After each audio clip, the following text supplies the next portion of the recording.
Olá, cientistas! Aqui quem fala é o professor Valmir Ramos Leite e hoje eu venho com vocês aí com mais uma aulinha, né? E a aulinha de hoje vai falar um pouquinho sobre a história da nossa espécie no planeta Terra, né?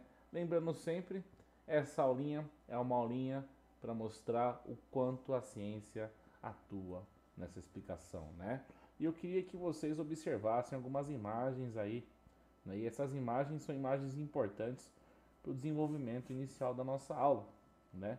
Observa essa imagem de uma família humana, né? Imagem de amigos, né? E essas imagens de pessoas que convivem no cotidiano normal. E cientistas, o interessante é que em várias imagens que vocês observam a nossa espécie.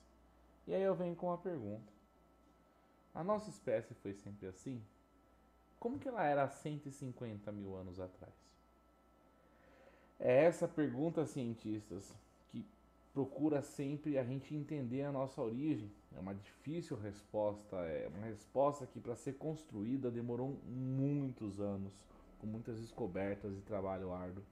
O interessante, cientistas, é que para se achar essa resposta, se houve muitos e muitos anos de pesquisa, de análise, de paleontólogos, de toda a área científica conhecida. E o interessante é que foi esses achados que levaram à nossa resposta de hoje. E quem fez esse trabalho? Cientistas especializados que trabalhavam durante muito tempo, sempre procurando vestígios antigos da nossa espécie. E o interessante, cientista, é que os paleontólogos foram importantes para esse processo. Os cientistas que estudam os fósseis, ou seja, os ossos que são antigos. E é baseados nesse estudo, cientistas, que os paleontólogos conseguiam dizer a idade e a origem, né? E o interessante, cientista, é que geralmente a pessoa sempre associa o paleontólogo apenas com os dinossauros, né? Mas existe um grupo de paleontólogos que trabalha procurando fósseis humanos. E o interessante é que esse tipo de cientista é pouco visto, né? E ele é um cientista que trabalha muito. Um outro grupo de cientistas que ajudou muito são os arqueólogos, né? Geralmente são os cientistas que estudam a vida e a cultura dos povos, né, antigos.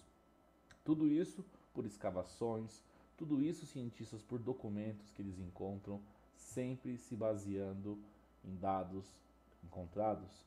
E o interessante é que os arqueólogos, eles são responsáveis por dizer como a sociedade se organizava naquela época, né? Os arqueólogos têm um trabalho muito importante na ciência, já que é eles que ajudam a gente a entender como era a cultura desses povos antigos, né? Os arqueólogos conseguem descrever várias das nossas passagens da vida. E além dos arqueólogos, a gente tem os antropólogos.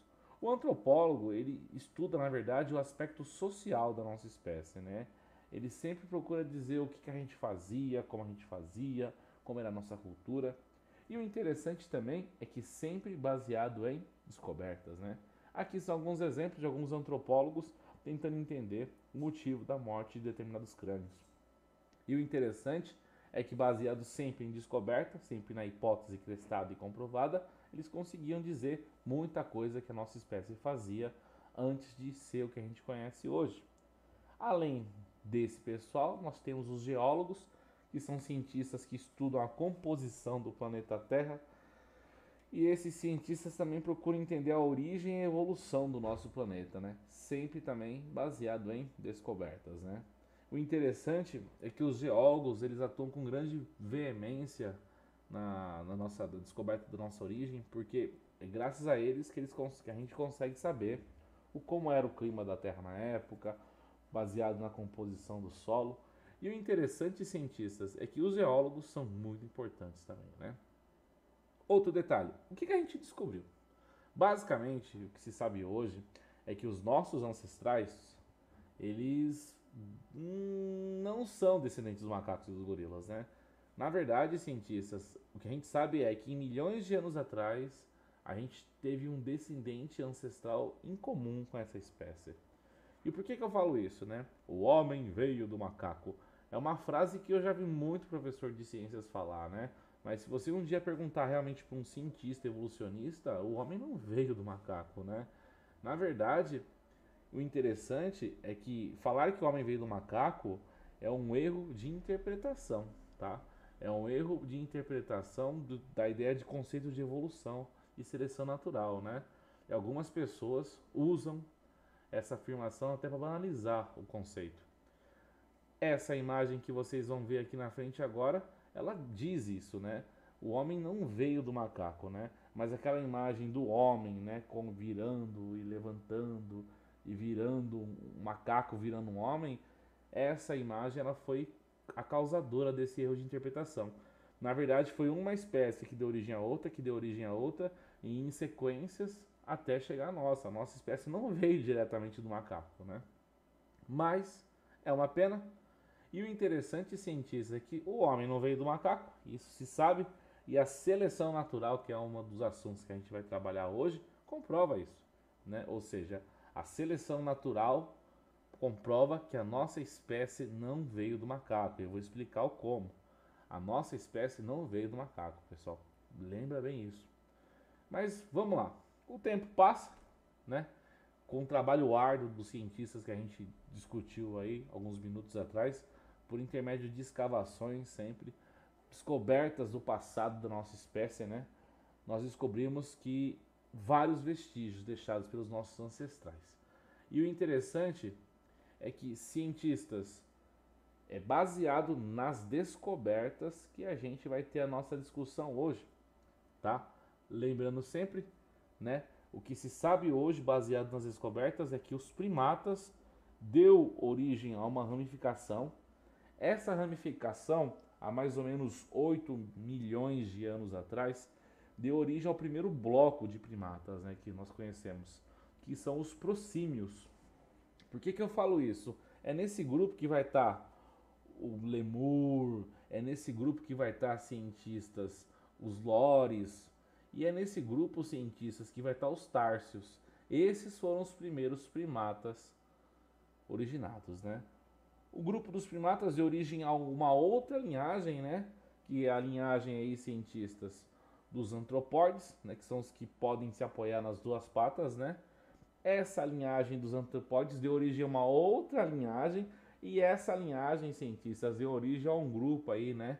Que são os macacos do Velho Mundo, né? Entre eles aí, esses macacos feios, desculpa o termo, e os macacos do Novo Mundo, né? Entre eles os sagui, né?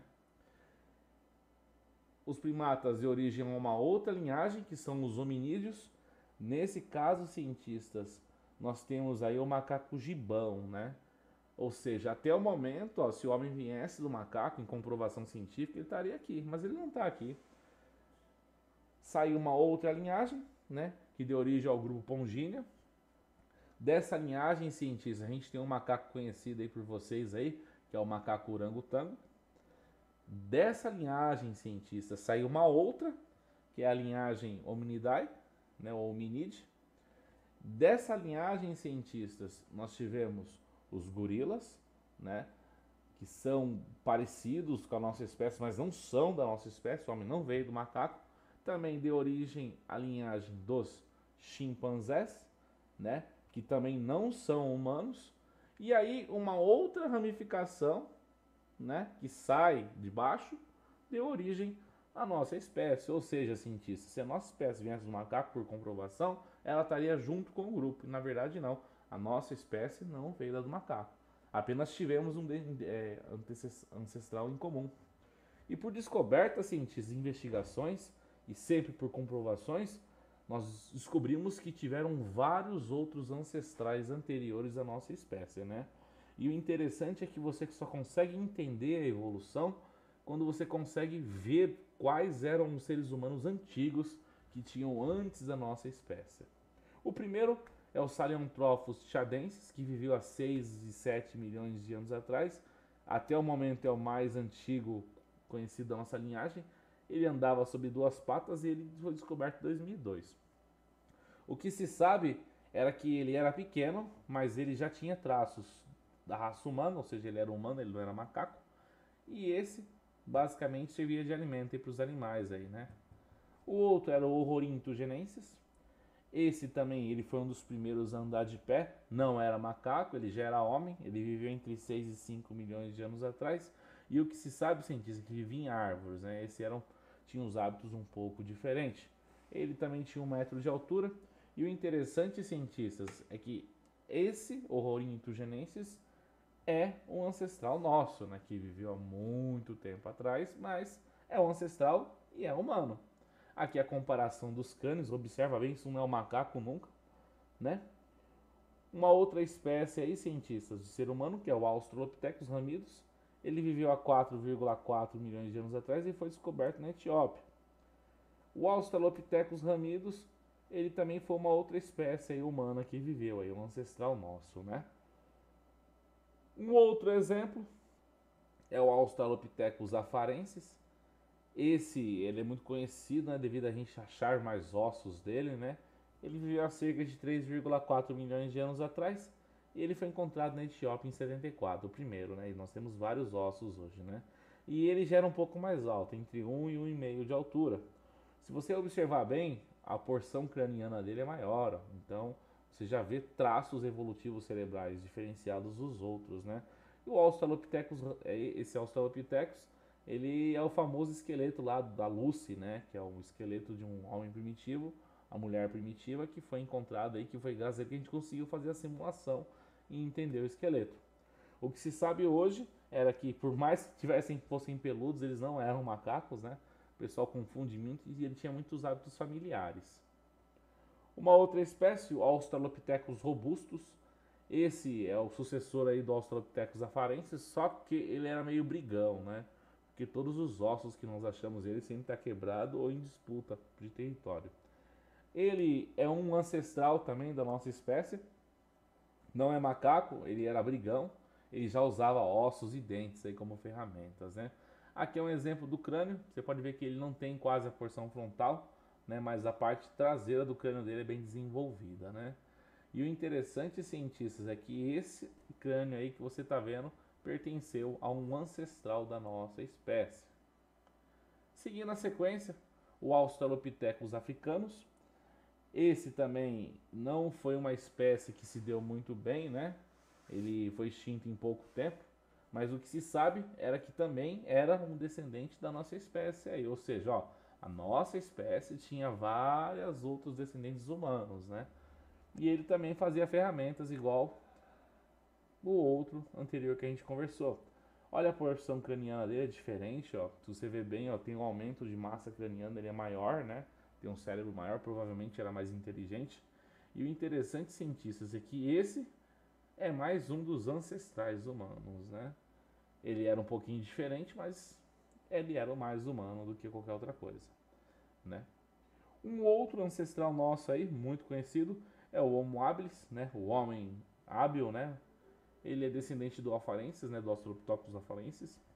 Ele viveu há 1,6 milhões de anos atrás. E esses cientistas, ele já era muito inteligente, né? Daí é o nome dele. Ele já fazia ferramentas, né? E vivia em grupos, né? Lembrando o que a gente faz hoje, né? Olha a porção craniana dele, ó. Você pode ver que lembra muito já um crânio nosso, né? Olha a porção, né, occipital dele, né, gigantesca. E isso aí seria o que ele mais ou menos seria, né? Não parece um pouco macaco, mas na verdade é um humano primitivo. Uma outra espécie é o Homo erectus, né? O homem que anda reto. Ele é descendente do Homo habilis também, cientistas. E o que nós sabemos é que ele viveu aí há cerca de 1 milhão e meio de anos atrás. Ele vivia em comunidades e o interessante é que foi essa espécie que usava o fogo muito bem como ferramenta, né? E usar o fogo como ferramenta acabava fazendo com que ele não fosse caçado por outros animais, conseguia se defender e atacar muito bem. Por isso a espécie aí acabou se reproduzindo bastante e se espalhando por toda a África aí, né? E o interessante é que isso seria uma simulação do que seria o rosto dele aí. Um outro descendente nosso, o Homo heidelbergensis. Essa espécie ela veio direto do Homo erectus, né? E o interessante é que ela já está vivendo mais próximo ao nosso tempo, entre 700 e 300 mil anos. Ela fazia ferramentas, eles manipulavam madeiras, eles faziam lanças. E o interessante é que eles eram caçadores melhores, né?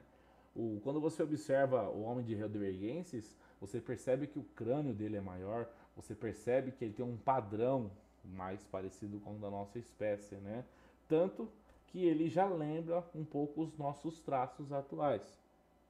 Seguindo na sequência, o Homo de Neanderthalense, né, o Homo de Neandertal, que ele é descendente do Homo erectus também. E o interessante aqui, cientista, é que essa espécie viveu há cerca de 229 mil anos, né? Vivia em grupos familiares também, tinham a linguagem deles própria, alguns faziam ferramentas e roupas, né? Mas não era a nossa espécie ainda, né? Observa bem, o crânio é muito parecido com o nosso, né? Mas não é ainda o Homo sapiens, que é a nossa. O que se sabe hoje é que essa espécie, em pouco tempo, chegou a viver com a nossa, né? E o interessante é que o último descendente, que é a nossa descendência mesmo, né? O Homo sapiens, o homem sábio, né? Descendente direto de Heidelbergenses, né? A nossa espécie mesmo hoje, o que é, surgiu há 40 mil anos atrás. E o interessante era que a nossa espécie conseguiu desenvolver a fala, vivia em grupos familiares, a nossa espécie pintava, a nossa espécie ela era diferenciada, né? Mas ela descendeu de outras espécies humanas. Aqui é um exemplo, o nosso crânio. E o interessante, cientista, é como a nossa espécie viveu com a de Neandertal, o sempre legal é comparar as duas espécies, né? Pouquíssimas diferenças aí, né? Mas o que se sabe é a nossa espécie era mais inteligente que a deles. E cientistas, fazendo um resumo de toda a nossa linha do tempo, dos nossos primeiros ancestrais até agora, a gente tenta e consegue entender que a nossa espécie não veio do macaco. O nosso primeiro ancestral, que a gente discutiu lá, que está aqui há de 6 e 7 milhões de anos atrás, que é o Sahelanthropus chadensis.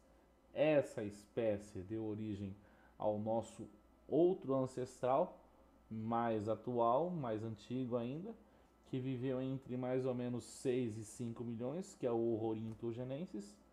O Hororhynchogenensis deu origem a uma outra espécie de ser humano, que viveu entre 4 e 5 milhões de anos, que é o Australopithecus rhamidus. O Australopithecus rhamidus, ao longo do tempo, deu origem a uma outra espécie, né? Que é o Australopithecus afarensis, né? Essa espécie viveu mais ou menos entre 3 e 2 milhões de anos. O afarensis deu origem a duas espécies, né? Separadas assim logo de início, né? A primeira espécie, cientistas, é o Australopithecus robustus. A outra, cientistas, é o Australopithecus africanus, né? Essas duas espécies de início viviam há 1,6 milhões de anos atrás. Só que o afarensis também deu origem ao gênero Homo, né? Nesse caso, cientistas, o Homo habilis, né? Aqui já começou o gênero Homo, né? Que é o nosso gênero. E o interessante, cientistas, é que o Homo habilis também viveu 1,6 milhões de anos. Foi o Homo habilis, que a gente conhece, que é o homem habilidoso, que deu origem a outro do gênero Homo, né? No caso aqui, cientistas, o que se sabe é que o Homo habilis deu origem ao Homo erectus. O Homo erectus viveu há mais ou menos 1,5 milhões de anos. O Homo erectus deu origem a duas linhagens, né? A primeira linhagem aqui que a gente conhece, que é o Homo heidelbergensis. O Homo heidelbergensis, cientistas, já mais adaptado, mais inteligente, viveu há 300 mil anos atrás. Junto com o heidelbergensis, o neanderthalensis, né? O Homo neanderthalensis, que viveu há mais ou menos 200 mil anos atrás.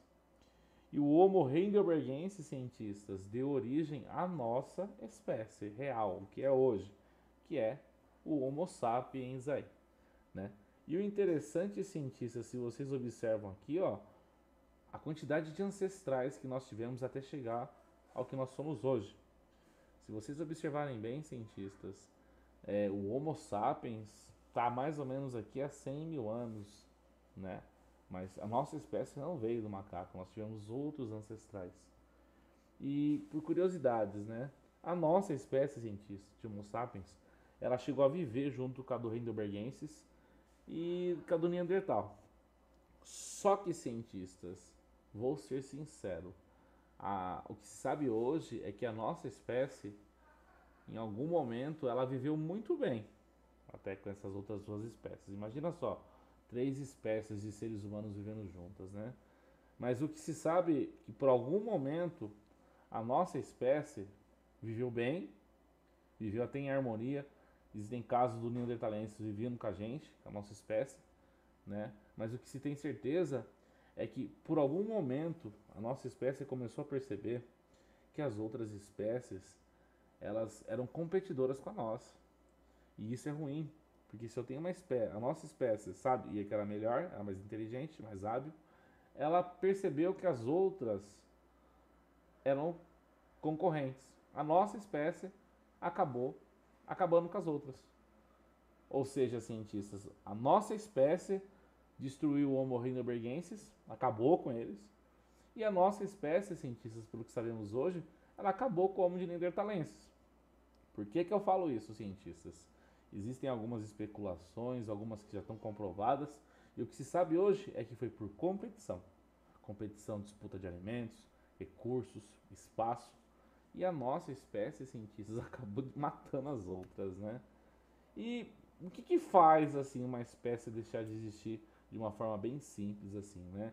Imagina, se eu tenho duas espécies, né, que vivem no mesmo lugar, que se alimentam da mesma coisa, a seleção natural, que a gente comentou lá, vai voltar a atuar. Porque quando uma espécie, quando ela não é adaptada, ela vai se alimentar menos e automaticamente ela vai viver menos. E se você observar essa sequência, se ela vai viver menos, ela vai se reproduzir menos. E ao longo do tempo, algumas centenas de anos aí, ela vai ser extinta. E o interessante era que a nossa espécie era mais adaptada. Então, automaticamente, seleção natural. Quem propôs a seleção natural inicialmente foi o Charles Darwin, né? Ele ficou 20 anos ainda, né? Eu coloquei viajou o mundo, mas ele ficou 20 anos para fazer essa pesquisa e testar, para chegar a uma comprovação exata, né? O Charles Darwin ele não tinha muita segurança, né, do que ele dizia, então ele teve muita certeza. Essa aqui é uma gravura mostrando o Charles Darwin jovem, né? E aqui é uma gravura já ele no final da vida dele aí. E o Charles Darwin, através da pesquisa dele, ele chegou a algumas comprovações, né? A primeira é que as espécies não se adaptam ao meio que vive, ou seja, elas não se adaptam, elas simplesmente estão aqui. Quando elas não se adaptam, elas são extintas, porque elas não têm características que favoreçam elas a viver naquele lugar. Uma outra comprovação, as espécies que estão adaptadas, ou seja, que estão aptas a viver naquele lugar, elas conseguem sobreviver àquele lugar, conseguindo se reproduzir e automaticamente gerando novas gerações, ou seja, a espécie não é extinta. E cientistas, outra comprovação do Charles Darwin, né? O Charles Darwin, ele percebeu que o fator ambiental selecionava os mais adaptados. Desde a posição de uma fruta. E o pior não é isso, o próprio fator ambiental, ele podia excluir os menos adaptados.